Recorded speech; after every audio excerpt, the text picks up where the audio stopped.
I came to the tomb this morning bearing spices, but I also carried memories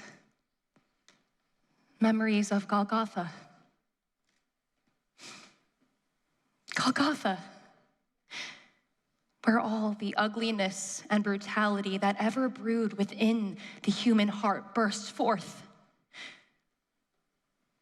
Respect, reason, truth, justice, love, all hung suspended on the center cross that day.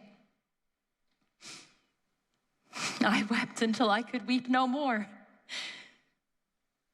Jesus, the kindest man to ever live.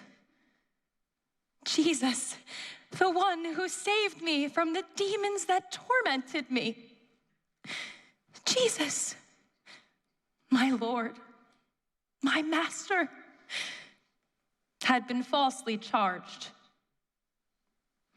He'd been smeared and jeered, stripped and whipped. And then he was nailed to a cross that was jolted into place. How could the one who had given life to so many be dying on a cross as if he were a common criminal? And how could the crowds be cheering about it? Father, forgive them. Jesus spoke forgiveness in the midst of mayhem. I looked at him in amazement. Surely now the authorities would realize that they had made a mistake. But no, the horror continued. I implored God to tear open the heavens and rain down judgment, or to miraculously lift Christ from off the cross. Instead, darkness devoured the sun. It was a deep darkness, an eerie darkness, a midday darkness, supernatural. A darkness as if all the light had been siphoned out of the universe. The catcalls from the crowd stopped. People started to slink away. I stayed, mesmerized by the magnitude of what was happening. Surely we were about to witness a cataclysmic miracle. Minutes dragged into hours, punctuated only by uneasy onlookers and the agonizing breaths of dying men impaled on crosses. When I thought I would suffocate from grief, an anguished voice from the center cross cried, my God, why have you forsaken me? I closed my eyes and I beat my hands on my chest. How could you abandon your son in his greatest hour of need? Then I heard a deep gasp and looked at the cross. Father, into your hands I commit my spirit. Jesus took one last breath. His head slumped. The earth shook. Rocks and tombs split open. The Roman officers and soldiers were terrified. They exclaimed, truly, this was the Son of God. I shuddered. Yes, truly, this was the Son of God. So then why was this happening? One of the soldiers stuck a spear in Jesus' side to be sure he was dead. Blood and water gushed out. The soldiers pulled him from the cross. Joseph of Arimathea and Nicodemus took his body and wrapped it with spices and clean white linen.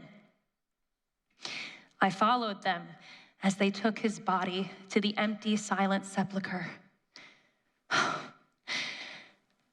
I just thought that my heart was going to burst when they took the stone and pushed it in front of the entrance to the tomb. Then, as Sabbath shadows descended, I trudged home, confused and brokenhearted. This morning, I came back to the tomb, determined to anoint Jesus' body with spices. I knew I couldn't move the stone myself. I knew I could be arrested or killed. But I didn't care. A life without Jesus was not a life worth living. When I arrived, I was surprised to find that the stone had been removed. The tomb was empty. Jesus was gone. I didn't understand. Oh God, I cried, who could further defile my Lord by removing his stone-cold body? Distraught, I ran to find John and Peter. I told them that Jesus' body had been taken. They ran to the tomb to check it out.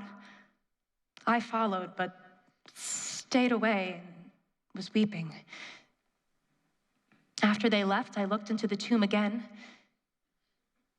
and there, through my tears, I saw two angels sitting where Jesus' body had been.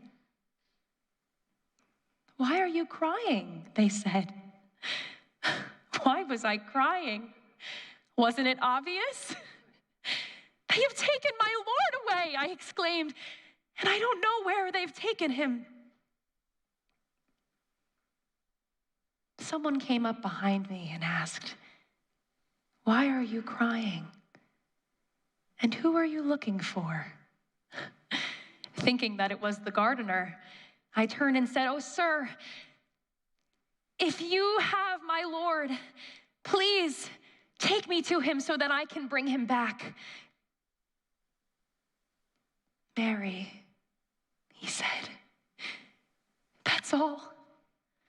Just Mary." And with that one word, life and hope returned. I knew that voice. "Rabboni, Master!" I cried as I knelt before him. I started to hug him, but he stopped me. "Don't hold on to me, Mary. I must return to my Father. Let go of me and tell my disciples that I'm ascending to my Father and your Father, to my God and your God." I didn't want to leave Jesus, but when he said go, I went running. "Peter, John, Bartholomew, Andrew, Philip, listen, Jesus is alive. I saw him. He sent me to tell you he's returning to his Father. That's why the tomb is empty. Jesus isn't there because he is alive."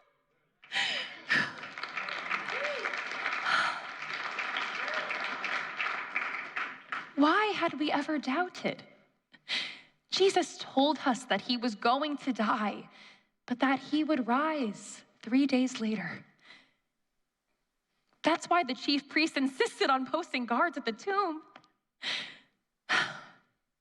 Sometimes I wonder about those of us who call ourselves Jesus' friends. We can be so slow to understand, so slow to recognize who it is who walks among us. We look at the cross or even the empty tomb and see an upside-down world. And it is. But wonder of all wonders, the cross is where God turns the world and everyone who trusts in his Son right side up again. I leave the garden this morning with the spices I brought, as well as new memories, memories I'll never forget. But I leave with so much more. I leave with the risen Christ.